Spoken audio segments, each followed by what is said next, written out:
The Jesus that we know is alive and risen. Yan po ang ating Panginoon Diyos. In this generation that we are in, kung saan marami sa atin ang hindi naniniwala sa Diyos. Na kumbaga, meron pa bang Diyos? Meron bang Jesus Christ? Meron bang God? Most of the people in this generation do not actually believe God. And mas marami rin yung mga taong hindi naniniwala na nagkaroon ng Jesus Christ in history. They believe that Jesus Christ is only a myth. Isa lamang fabrication or alamat. Hindi daw siya totoo. At higit sa lahat, may mga taong naniniwala na kung si Jesus Christ man ay nabuhay, naniniwala sila na hindi siya nabuhay muli. Kumbaga, kung namatay siya, namatay na siya. Meron naman mga mas marami naniniwala na nabuhay siya. Na after niyang mapako sa cross, ay siya po ay nagkaroon ng normal na buhay. And this is very dangerous for most of us, especially sa ating mga Kristiyano. Because this is the single most important doctrine of our faith. Kapag sinabi na si Jesus Christ ay hindi nabuhay muli mula sa kanyang pagkakamatay, maraming bagay ang madedemolish sa ating faith. So that's why the Lord is telling us to tackle this today. Because Jesus Christ that we know is alive and risen. Hindi na po siya patay.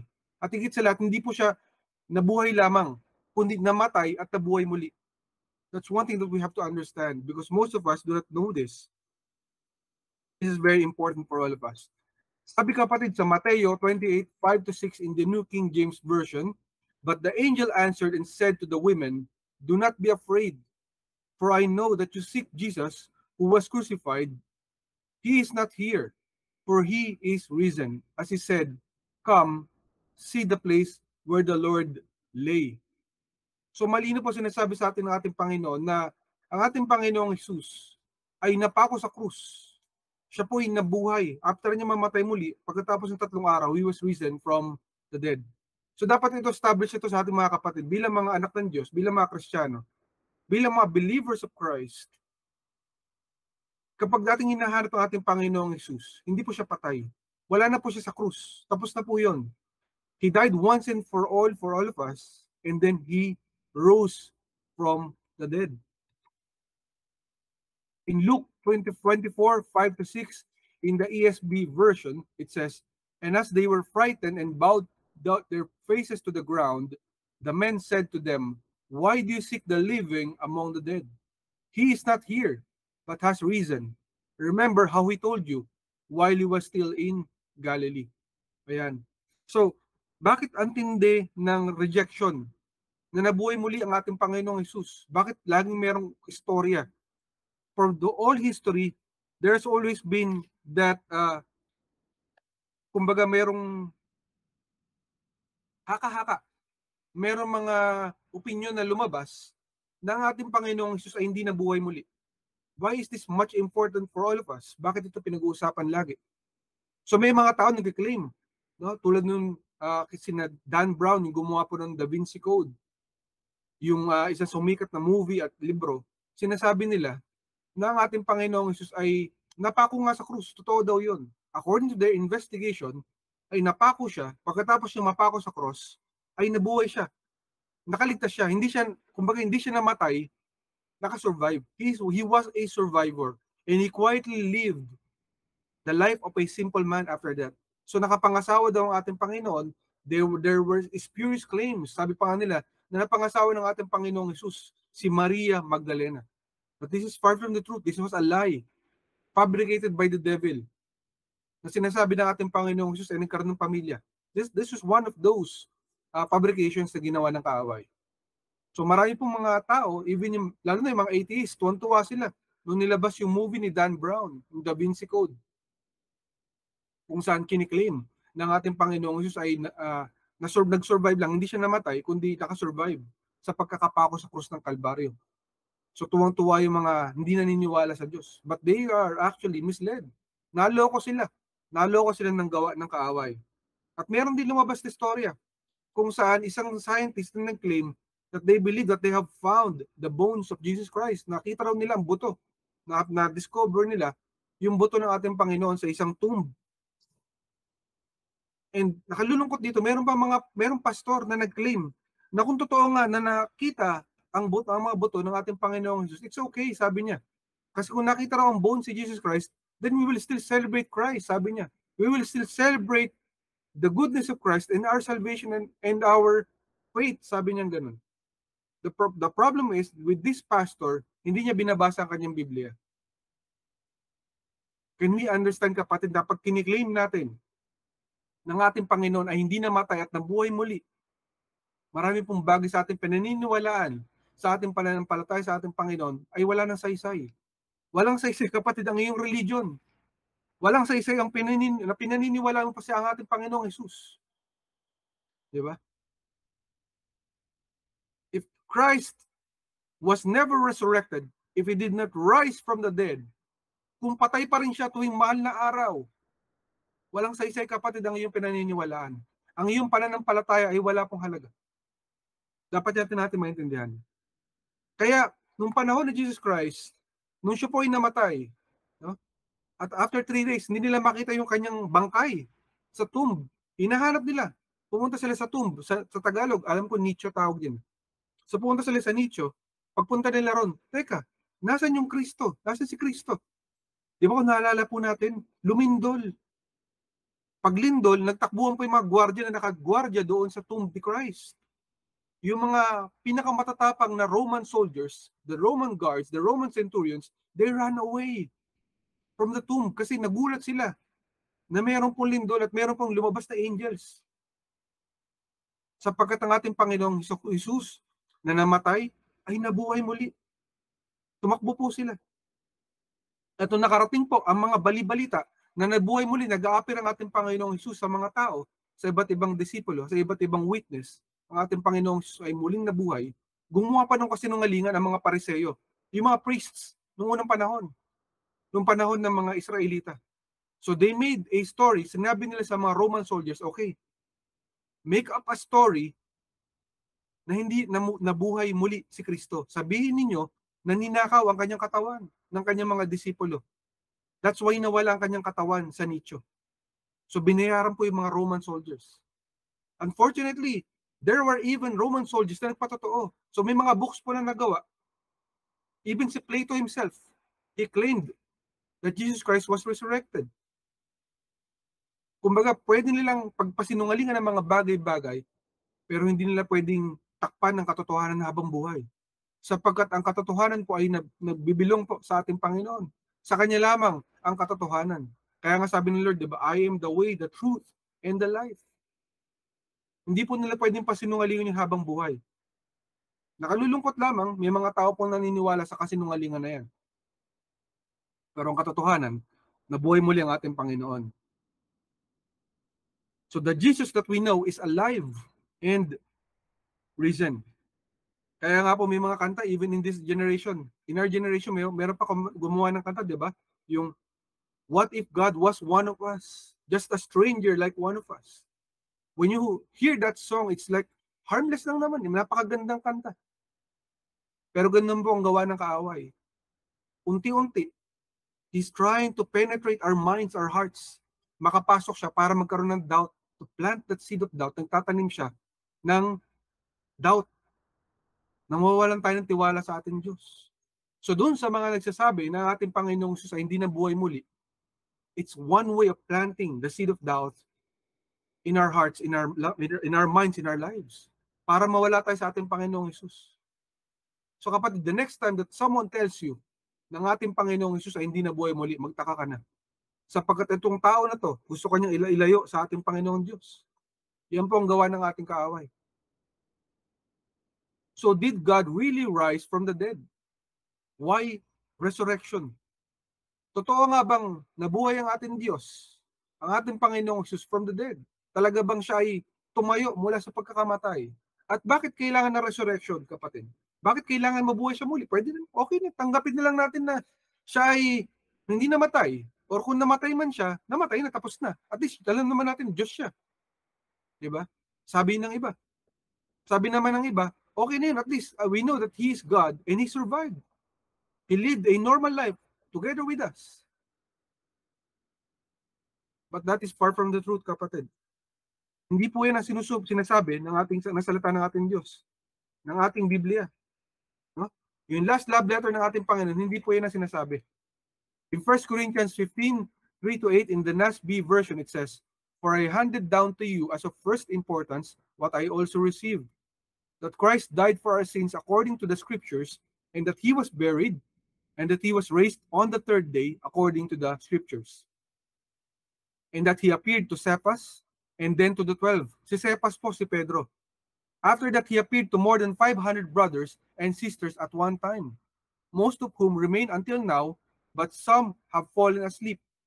Then He appeared to James, then all to the apostles, and last of all, as to one untimely born, He appeared to me also." So malino po na sinasabi ng ating Panginoon na namatay ang ating Panginoong Diyos, ang ating Panginoong Jesucristo, na siya po ay nailibing. Kinuha po ang kanyang katawan mula sa krus ng Kalbaryo, pero pagkatapos ng 3 araw, which He prophesied, sinabi niya, "Destroy this temple and I will raise it up in 3 days." Diba nung naalala niyo, nandun siya sa templo, nagbebenta po ng mga kung ano-ano pong kalakal, ito po mga tao sa simbahan, kaya ayaw ng Lord na pinagkakakitaan ng simbahan. Huwag po natin pagkakakitaan ng templo ng ating Panginoon. So sabi niya, bakit nakikialam ka? Sino ka ba? Diba? Nung kinilay niya kung sino siya bilang anak ng Diyos, ang dami hindi naniniwala. Sabi niya, okay, destroy this temple and I will rebuild it in 3 days. Pinropesay po ng ating Panginoon. Sapagkat sinasabi niya, yung kanyang templo ay ang kanyang katawan. His body is the body of Christ. Kahit wasakin ito, sabi niya, mabubuhay ito muli after 3 days. I will rebuild it in 3 days. So nagpakita po ang ating Panginoong Jesus after 3 days sa maraming tao. Kina Pedro, kina James, sa kung sino-sino pang disipulo, especially kina Mary at kina Mary Magdalene, di ba? And to 500 people, napakaraming witness, napakaraming mga saksi na nakakita sa ating Panginoon na siya'y nabuhay muli. Hindi ito istorya lamang, ito'y katotohanan. And later on, sabi nga ni Pablo, nagpakita kahit sa kanya ang ating Panginoong Jesus. So hindi po ito kalokohan. Kapatid, this is the claim of God Himself. So kapag may nag-question sa atin na ang ating Panginoong Jesus ay nabuhay muli, then you should ask a question, why? Bakit gusto nilang mawala sa eksena ang ating Panginoong Jesus? Anong halaga nito sa ating pananampalataya, kapatid? In 1 Corinthians 15:17, in the NIV version, it tells us, if Christ has not been raised, your faith is futile. You are still in your sins. Ito ang dahilan, kapatid. Sapagkat kung ating Panginoong Jesus ay hindi nabuhay muli mula sa pagkakamatay sa krus ng Kalbaryo, ikaw ay makasalanang tao pa rin. Yung faith mo, yung pananampalataya mo sa Panginoon Jesus, na pag nanampalataya ka sa Kanya, tinanggap mo siya bilang Diyos at tagapagligtas upang ikay makarating sa langit balang araw, wala yung saysay. Wala po yung halaga, kapatid. Yung relihiyon mo, yung pananampalataya mo, kahit ano pa yan, walang halaga. Sapagkat kung hindi siya namatay sa krus ng Kalbaryo, kapatid, at siya'y nabuhay muli pagkatapos ng 3 araw, hindi ka makakarating sa langit. That's why may mga religion na pinipilit na ang ating Panginoong Jesus ay hindi Diyos. Siya'y tao lamang. Can you imagine someone rising from the dead? If one is only human, then he cannot go back to heaven by his own. Diba? Kung tao lamang siya, kung siya lamang ay anghel, because only God can rise from the dead. Hindi niya kakayanin. At because He is God, He rose from the dead, kaya niyang tubusin ang iyong mga kasalanan. He can go to heaven, plead with the Father, with God the Father, and say, etong mga anak ko nananampalataya sa akin, naniniwala sa akin, patawarin mo sila sa kanilang mga kasalanan, then they can go to you. Father, I am the mediator between you and them. Yun ang sinasabi ng ating Panginoong Jesus. That's why He was risen from the dead. Sapagkat ang ating mga kasalanan ay Kanya nang nilibing. Tapos na. He rose from the dead. That's why we do baptism, to honor Him. As a covenant to God, ginagawa natin yung bautismo. Hindi po ito ginagawa sa mga bata. Sapagkat ang mga bata ay hindi pa nananampalataya. Wala silang alam. We only dedicate kids. Baptizing kids is not biblical. We only baptize people who are believing in Jesus Christ. Kaya nga sinabi niya, di ba, nung humayo ang ating Panginoon, si Juan, may mga nakikinig. Makakapakinig ba mga babies? No. God bless the babies, but they cannot be baptized. Yet, they will be baptized when they are already in the right mind. So malinaw po na ating i-honor ang salita ng ating Diyos na sinasabi niya na siya ay nabuhay muli pagkatapos siya mamatay. Risen from the dead. Because kapatid, kapag hindi po siya nabuhay muli, this is a tragedy for our faith. Pwede mo nang itapon yung pananampalataya mo. Hindi mo na kailangan magdasal. Bakit pa tayo magdadasal, kapatid? Bakit pa tayo lalapit sa Diyos? Kasi kung hindi siya namatay muli, namatay at nabuhay muli, wala na. Wala nang pag-asa, kapatid. Hindi tayo makakarating sa langit. There is no way. You cannot go to heaven. Kahit sabihin mo pa na ang Diyos ay ating Diyos, if there was no sacrifice made for you and me, kung hindi siya nagsakripisyo ng kanyang buhay at nabuhay muli, there is no sense. That's one thing that we have to understand. That's why it's important to believe in Christ. Because kahit sabihin pa na mapakabait kong tao, pupunta ako sa langit. No, kapatid, hindi ka makakarating sa langit. Kung hindi ka magtitiwala sa namatay para sa iyo, ibibigay mo ang buhay mo sa Kanya at hihingi ka ng tawad sa iyong mga kasalanan, wala pong saysay ang iyong pananampalataya, kapatid. Sabihin mo na mabait ka, nasanay naman kami, tradition. Mula pa sa aming kinanunuan, nanggaling ang aming relihiyon. Kami ay naniniwala sa Diyos. Naniniwala ka sa Diyos. Pero ang puso mo ba ay para sa Kanya? Tinanggap mo ba siya talaga? Diba?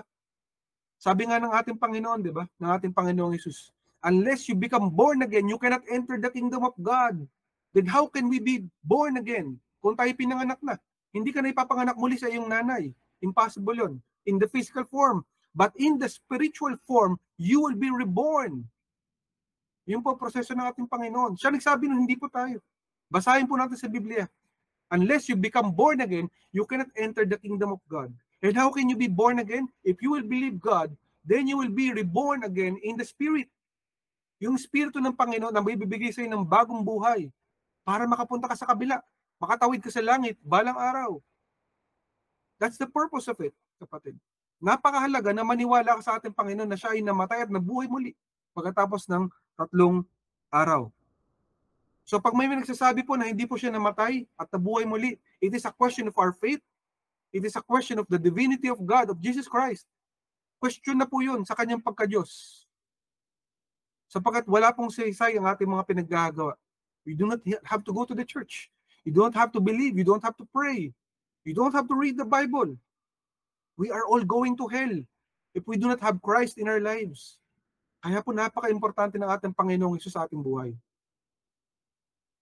Ang tanong, bakit hindi tayo maniwala sa Kanya? I-declare natin na siya ay ating Diyos at tagapagligtas. Manampalataya tayo sa Kanya. Napakasimple. Diba? Ang daming nagsabi, ang daming paraan para makarating sa Panginoon. No.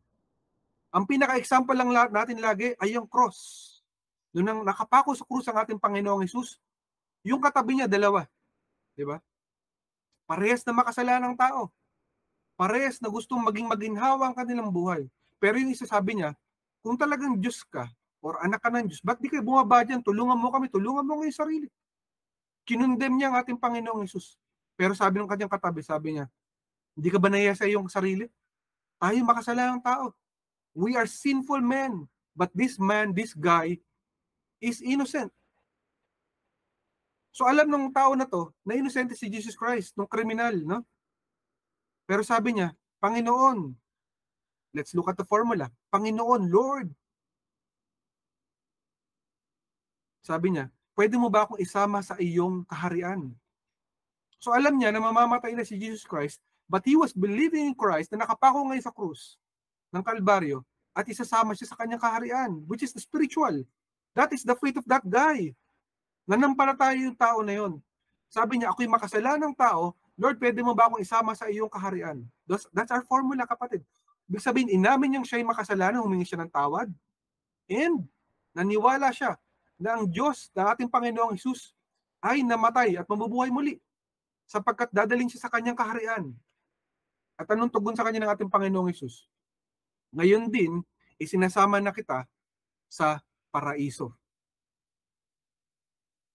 Basic formula, kapatid. Hindi mo kailangan sumama sa iba't ibang religion. Kaya nakatatawa, itong mga religion na nagsasabi na kanilang relihiyon ang daan patungo sa Diyos. No.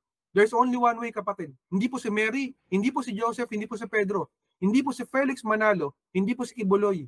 Ang paraan ng ating Panginoong Hesus, siya lamang. Pag may nagsabi pang iba, sinungaling po yun. Dadaling ka nun sa ibang lugar, hindi po sa ating Panginoon. So malinaw po ang ating Panginoon dito. Ang ating Panginoong Hesus. Malinaw na sinasabi niya, sa Kanya lamang ang daan. So this is a tragedy for the faith kung hindi po namatay ang ating Panginoon at nabuhay muli after 3 days. Remember that, kapatid. Yung focus point sa binigay sa atin ng ating Panginoon, number 1, remember Christ's sacrifice. Tandaan po natin yung sakripisyo ng ating Panginoon sa ating buhay. Pag tayo'y humihinga pa, nabubuhay pa, lumalakad pa sa mundo na to, tandaan natin na may namatay para sa atin. Nagbigay ng buhay para sa atin. Kahit tayo makasalanang tao, minahal pa rin tayo. Binigyan tayo ng pagkakataon na makasama niya sa langit balang araw. Only if we will receive Him. That's the first one. Number 2, Christ conquered death once and for all. So tapos na po ang trabaho ng ating Panginoon. Once and for all, namatay na siya. Tinapos niya na yung kapangyarihan ng kamatayan upang magkaroon tayo ng buhay na walang hanggan. Yan po ang ginawa ng ating Panginoong Hesus. And let us always be reminded of that. Kasi madalas po nalilimutan natin sa dami ng problema natin sa ating buhay, sa dami ng mga trahedya nangyayari, sa dami ng mga issues na hinaharap natin, mga challenges, we forget that someone died for us. And tapos na po ang kanyang trabaho. That if we will only believe in Him, kaya niya tayong itawid sa lahat ng uri ng ating mga problema. Because He died once and for all for everything. For us. For our sins, kapatid. For our lives. So unang-una po, remember Christ's sacrifice. Tandaan po natin yung mga sakripisyo ng ating Panginoon na siya ay namatay para sa atin at nabuhay muli. In Galatians 2:20 in the NLT version, sinasabi po rito, my old self has been crucified with Christ. It is no longer I who live, but Christ lives in me. So I live in this earthly body by trusting in the Son of God who loved me and gave Himself for me. Kaya nauso po yung, kung naalala niyo yung mga t-shirts, mga bracelets, yung sinasabing, what would Jesus do? Kapatid, sa buhay natin, sometimes, may mga bagay tayong ginagawa na wala sa atin nakakakita. Let us always remember, what would Jesus do when He is in our situation? Kapag may hinaharap tayong problema, imagine natin kung paano kung ating Panginoong Hesus ang maharap sa problema na to. Paano niya kaya ito i-handle? How is God looking at us when we are encountering our lives? Kapag tayo tumatakbo sa ating buhay, pag tayo lumalakad, paano tayo nakikita ng ating Panginoon? At paano ito haharapin ng ating Panginoon kung siya nasa ating mga paa? Diba? Sapagkat nabuhay rin siya rito sa lupa, diba? Tandaan natin. 33 years nandito siya sa lupa. Tulad natin, naranasan niya matukso, naranasan niya maghirap, naranasan niya iba't ibang uri ng mga problema. But never sinned. Hindi po nagkasala ang ating Panginoong Hesus. Now, God is not requiring perfection from us, but He is expecting righteousness. Inaasahan niya na tayo magbabago sapagkat sa tulong ng Espiritu Santo, tayo magbabago kung ating buhay ibinigay natin sa ating Panginoong Hesus. So it is no longer us who live in our body, but Christ. Kapatid, sino ang tumitira sa iyong puso? Sino ang tumitira sa iyong buhay? Sino ang laman ng iyong isip? Sino ang laman ng iyong mga pangarap? Ang Panginoong Hesus ba? O kung ano-anong kalokohan sa mundo na to? Dapat ang Panginoon ang priority, ang number 1. Let us be reminded always of His sacrifice. Kasi may namatay para sa iyo, kapatid. At nabuhay muli para iligtas ka lamang sa lahat ng iyong kasalanan. Lahat tayo. Wala pong magsasabi na ako'y napaka-perfect na tao, ako'y napaka-buting tao. No. Lahat tayo nagkasala sa harapan ng Diyos. Pero tinuturo sa atin ng ating Panginoon na kung siya ay napako sa krus ng Kalbaryo, ganoon din tayo.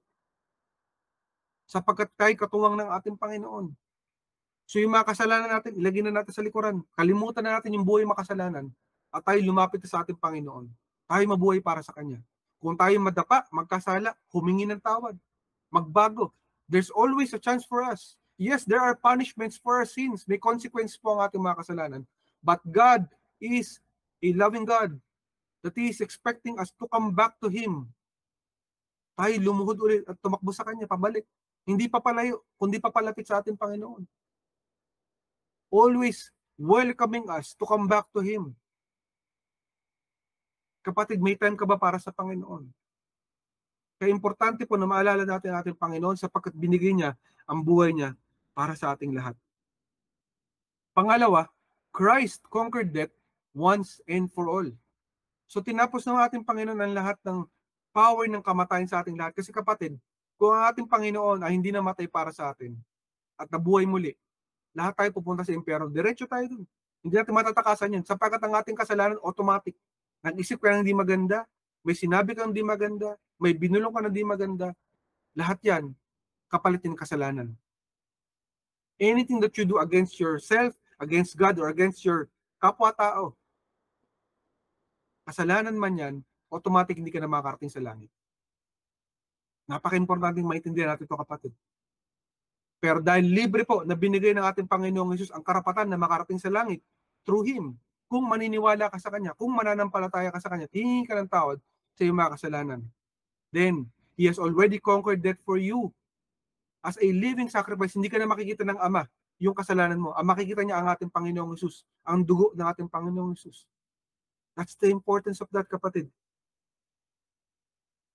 At dapat ating maalala na ang ating Panginoon ang nagbigay sa atin ito. He died once and for all for our sins. In 1 Peter 3:18 in the Christian Standard Bible, it tells us, "For Christ also suffered for sins once and for all, the righteous for the unrighteous, that He might bring you to God. He was put to death in the flesh, but made alive by the Spirit." Ayan. Once and for all, binigay ng ating Panginoon ang Kanyang buhay para sa atin. Once lang, kapatid, hindi na po ito nauulit. So, hindi na natin kailangan tumakbo pa sa mahal na araw upang magpapako ng ating katawan sa krus ng Kalbaryo. No, kapatid. The Lord's work is already done. Tapos na po. Hindi na natin ito kailangan ulit-ulitin pa. So, hindi na rin natin kailangan na magsakripisyo ng ating buhay para sa ating kapwa. Para sila makarating sa langit. Diba? Kasi isa lang po ang mediator. Kaya hindi na natin kailangan din dumaan pa kung kani-kanino. Dadaan pa tayo kay ganito, kay ganyan, kay San Lorenzo Ruiz, kay San Sebastian at kung kani-kanino pa. God bless the people who were used by God in the Bible. God bless them. Because they were used by God for His own purpose and glory. Para sa glory ng ating Panginoon. But we should never worship people. Diba? Kaya nagugulat po tayo, may mga tao naghahantay na sila'y makakahalik sa kamay ng Santo Papa. Why? Diba? Humalik ka sa ating Panginoong Hesus, direkta na. Tumakbo ka sa Kanya pag may problema ka. Hindi mo kailangan kung kanin-kanina tumakbo. Sa ating Panginoon, diretso na dun. He has given us a way to come to Him. Because He is the ultimate mediator.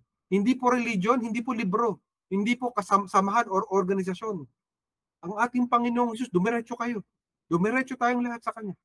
If you have a problem, if you are in trouble, if you have sickness, may sakit ka, may problema ka hindi kayang ayusin, may panalangin ka na hindi masagot-sagot, tumakbo sa Panginoong Hesus. Sa Kanya lamang. Siya ang sasagot. Wala na pong iba. Direkta po sa ating Panginoon. Because He suffered for all of us, once and for all. Binigay niya ang buhay niya para sa atin. Tandaan natin niya, kapatid. Huwag na tayong kung sa kanino pa tumakbo kasi ang hilig natin shortcut, mga diskarte. We don't need diskarte. Go straight to Jesus Christ. And He's the one who will answer our prayers. Our takeaway for the day, yung binigay po sa atin na conclusion ng ating Panginoon. Number 1, it is finished. Tapos na po ang trabaho ng ating Panginoon. It is finished once and for all. And we are guilty by association. Why? Bakit tayo guilty? Sapagkat nananampalataya tayo sa isang Diyos, sa isang Panginoon na napako sa krus ng Kalbaryo, then we are guilty by association to Him. We are just like Him. So wag tayo magtaka kung ang mga tao minsan nagagalit sa atin. Hindi tayo maintindihan pag may mga pananaw tayo na maka-Biblia, maka-Diyos, maka-langit. They cannot understand us. They will criticize us. They will tell us na mali ka. Sapagkat according to my logic, according to my experience, ito ang dapat nating gawin. but you are speaking in spirit, you're speaking through the Bible's lenses, then people will be angry with you. The world will be angry with you. There are people who will hate you, kapatid. They will want to kill you, destroy your image, destroy your faith, destroy your whatever it is that you believe. Because why? They are blinded. Hindi sila nakakakita sa paningin ng ating Diyos. So we are guilty by association sa ating Panginoon, sapagkat tayo ay katuwang ng ating Panginoon. If Christ was crucified, then we are also crucified in Christ. So huwag kang magtaka, kapatid, kapag may mga hindi naniniwala sa mga pinagsasabi ninyo. Diba? Minsan ang hirap makapenetrate sa mga tao na maintindihan nila na ang Panginoon ang tunay at nag-iisang paraan sa kaligtasan. Sinasabi nila maraming paraan. Dito naman tayo lumaki, okay na to. Magsama-sama na lang tayo bilang pamilya. Pero kapatid, nasa sa pamilya ang salita ng Diyos. Wala po sa pamilya. Ang salita po ng Diyos ay nasa ating Panginoong Jesus.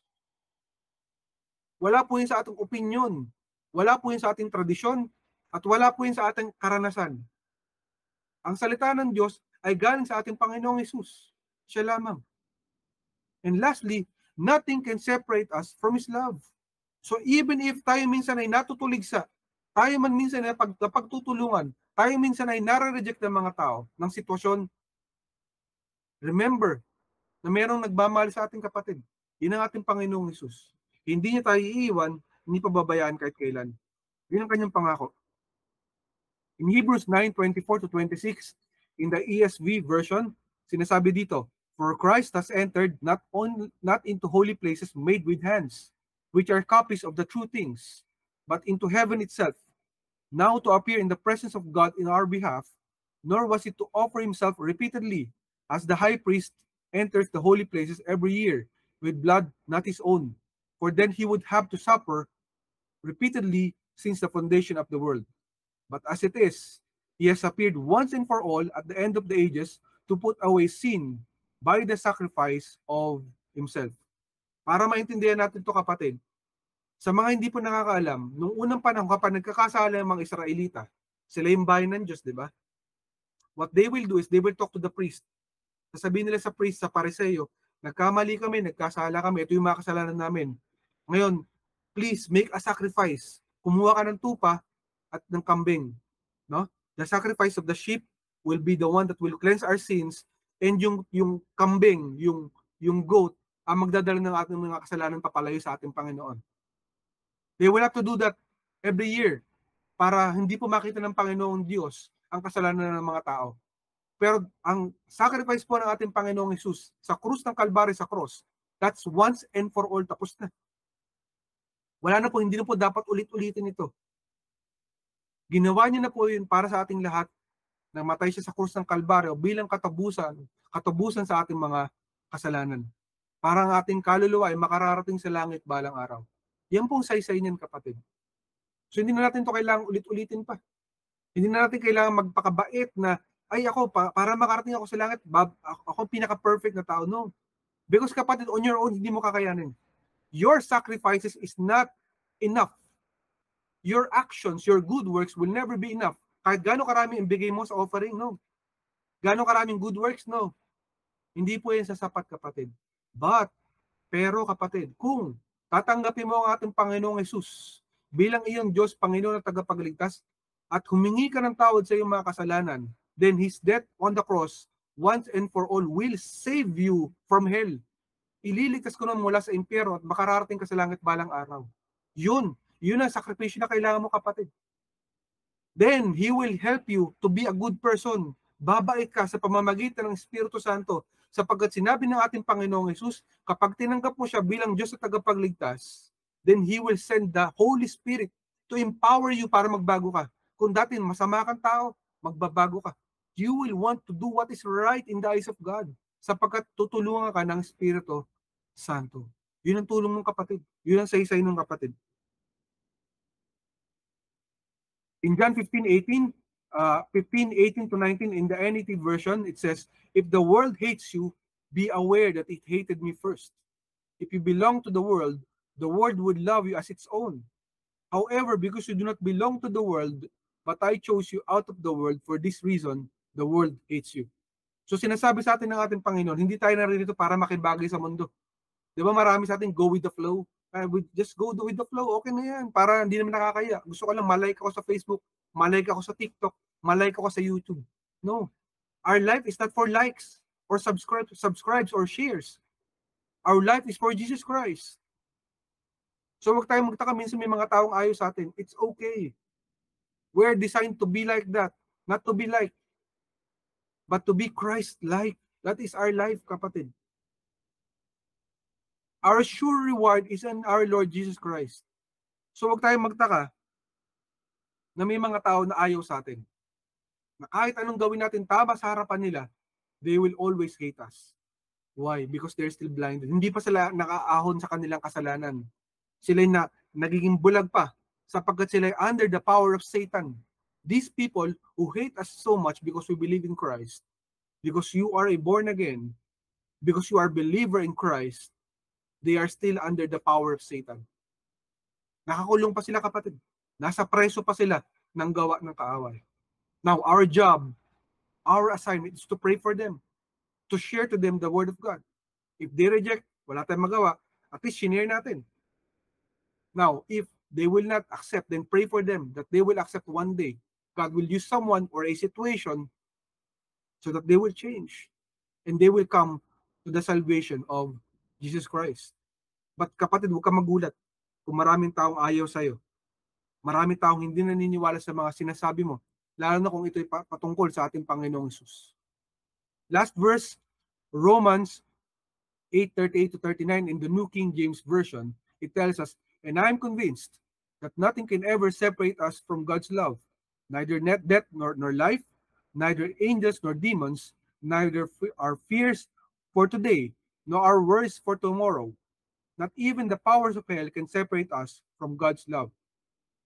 No power in the sky above or in the earth below, indeed, nothing in all creation will be ever able to separate us from the love of God that is revealed in Christ Jesus our Lord. So sinasabi po sa ating Panginoon sa atin, walang-wala po. Kahit sino man, ano man ang sitwasyon mo, kapatid, makapaglalayo sa iyo sa pag-ibig natin Panginoong Hesus. Tayo lang po lumalayo sa ating Panginoon. Mahal tayo ng ating Diyos. Sometimes we live in sin. Doon po tayo tumitira sa buhay kasalanan. Sa buhay material, sa mga bagay na material lamang, sa pera, doon lang tayo nakatingin, sa mga bagay na pinansyal, or maaaring sa ating nakikitang anyo, doon lamang tayo nakatingin. O maybe sa problema. Nabubuhay tayo sa problema, doon tayo nabubuhay, pero hindi tayo nakatingin sa ating Panginoong Hesus. Pero sinasabi niya sa atin kung gaano siya tayo kamahal, na hindi niya tayo iiwan, ipababayaan man. Sapagkat nothing can ever separate us from the love of God. That is, if we are in Christ Jesus, kapatid, malinaw dapat tayo sa atin dito. If we are in Christ Jesus. Sapagkat if we will not accept Him as our Lord and Savior, kung hindi ka maniniwala that He rose from the dead after 3 days, kung na siya ay nabuhay muli, ang buhay natin sa mundo na to ay papunta sa kawalan. Papunta sa impyerno, balang araw. But if we will believe that He is risen from the dead, that He is alive and risen, that Jesus Christ is alive and risen, then there is hope for all of us. Kapatid, hindi na po nakapako ang ating Panginoong Hesus Cruz. Meron pa mga tao ngayon, hanggang ngayon, naniniwala na ang Diyos, ang ating Panginoong Hesus, ay nakapako pa rin sa cross. No. He is already alive, kapatid. Tapos na ang kanyang trabaho. And do not be surprised on those people who will not like you, kapatid, if you believe otherwise. Kung sasabihin mo sa kanila na ang aming Panginoong Hesus, ang ating Panginoong Hesus, hindi na siya nakapako, kapatid. And they will really hate you for that. It's okay. Let them hate. But love them. Show them love. Despite everything that they are doing against you, kapatid. Huwag ka magalit sa kanila. But pray for them. Have mercy on their souls. Maawa ka sa kanilang kaluluwa. Ito ang iyong gawin. And let no one steal the joy of the Lord in your life. Kapatid, let the joy of the Lord remain in your heart, remain in your soul, for the strength of the Lord relies on His joy upon you. Because the joy of the Lord is our strength. Ang kagalakan ng ating Panginoon sa ating buhay, yan po ang ating kalakasan. Huwag kang lumayo sa ating Panginoon, kapatid. Kapag ano man ang hinaharap mong problema, Ano man ang mga pinaharap mong pagsubok, gaano man karaming taong ayaw sa iyo, it doesn't matter. Ang mahalaga, alam mo, 'di ba? Nakasama mo ang ating Panginoon. The gates of hell will not prevail over you, over the church of God. Hindi magtatagumpay ang kaaway sa iyo, kapatid, kung kasama mo ang ating Panginoon. So remember, Yeshua, ang ating Panginoong Jesus, Yeshua HaMashiach, ang ating Panginoong Hesus Kristo, Jesus Christ, our own and one only Savior, na nagbigay sa iyo ng buhay niya para tubusin ang iyong mga kasalanan. Inisip ka niya, tinignan ka niya, sa buhay ng iyong kasalanan, sa gana ng iyong kasalanan, inisip ka niya, at namatay siya sa krus ng Kalbaryo para sa iyo, para sa atin, para sa ating lahat. Remember that, kapatid. Huwag mong kalimutan, sapagkat ibig sabihin nun, may nagmamahal sa iyo. The only reason why we live in this world, why we are here, is Him. Ibigay mo ang buhay mo, kapatid, para sa ating Panginoong Jesus. Sapagkat siya ang dahilan ba tayo nabubuhay sa mundo nito. Yun ang mensahe ng ating Panginoong Jesus. Napakaganda at napakabuti ng kanyang salita. Salamat sa ating Panginoong Jesus at kanyang buhay. Kapatid, maybe this is the first time that you are listening to this message and you might not know me, hindi mo ako kilala. Maybe, lalo hindi mo kilala ang Ancient Doors Church or hindi mo kilala ang ating Panginoong Jesucristo. Kapatid, may nagmamahal sa iyo. Ano man ang pinagdaraanan mo sa iyong buhay, ano man ang iyong dinaranas, alamin ng ating Panginoong Jesus. He died for you 2,000 years ago para tubusin ka sa iyong mga kasalanan. Sapagkat, kapatid, kung hindi siya namatay para sa iyo at nabuhay muli pagkatapos sa 3 araw, hindi ka makakarating sa langit. Sapagkat, kapatid, dalawa lang ang destination natin sa buhay na to. Pag namatay ka, pag namatay tayo, dalawa lang ang pupuntahan natin, impyerno or langit. Mamimili lang. Pero ang problema, hindi tayo mamimili. Diba? Hindi natin ito makakontrol. But if we will believe in Jesus Christ as our Lord and Savior at hihingi tayo ng tawad sa ating mga kasalanan, tatanggapin natin siya bilang ating Panginoon, Diyos at tagapagligtas, then makararating tayo sa langit balang araw. What do you need to do? What must we do to have that gift of salvation? Kapatid, kailangan mo manalangin. I-declare mo sa iyong bibig. If you declare with your mouth that Jesus is Lord, then you will be saved. Yun ang paraan, kapatid. Pray with me. Let us pray, kapatid. Manalangin tayo sa ating Panginoon. Panginoon Diyos, Panginoong Diyos, aking tagapagligtas. aking tagapagligtas. Panginoon, patawarin mo ako. Panginoon, patawarin mo ako. Sa lahat-lahat ng aking mga kasalanan. Sa lahat-lahat ng aking mga kasalanan. Sorry, Lord. Sorry, Lord. Sa lahat ng maling nagawa ko. Sa lahat ng maling nagawa ko. Sa aking buhay. Sa aking. Ikaw na, Panginoon. Ikaw na, Panginoon. Ang aking Diyos sa tagapagligtas. Ang aking Diyos sa tagapagligtas. Salamat, O God. Salamat, O God. Sa buhay na walang hanggan. Sa buhay na walang hanggan. Na regalo mo. Na regalo. Salamat, O God. Salamat, O God. Na makakasama kita sa langit. Na makakasama kita sa langit. Balang araw. Balang araw. Salamat, Panginoong Jesus. Salamat, Panginoong Jesus. Sa pagkamatay mo sa krus ng Kalbaryo. Sa pagkamatay mo sa krus ng Kalbaryo. At pagkabuhay mo ulit pagkatapos ng 3 araw. At pagkabuhay mo muli pagkatapos ng 3 araw. Tulungan mo akong maging mabuting tao. Tulungan mo akong maging mabuting tao. Sa pamamagitan ng Espiritu Santo. Sa pamamagitan ng Espiritu Santo. Salamat, Panginoon. Salamat, Panginoon. At mahal mo ako. At mahal mo ako. Ito ang aking panalangin. Ito ang aking panalangin. Sa pangalan ni Jesus. Sa pangalan ni Jesus. Amen, amen, at amen. Amen, amen, amen. Kapatid, if you pray that prayer, congratulations to you. You are now a new creation. The old is gone, the new has come. God loves you more than you can ever imagine. And if you want to grow more in Jesus Christ, I urge you, kapatid, reach out to us in Ancient Doors Church, in social media platforms, and we will be more than glad to help you out. Congratulations sa iyo, kapatid.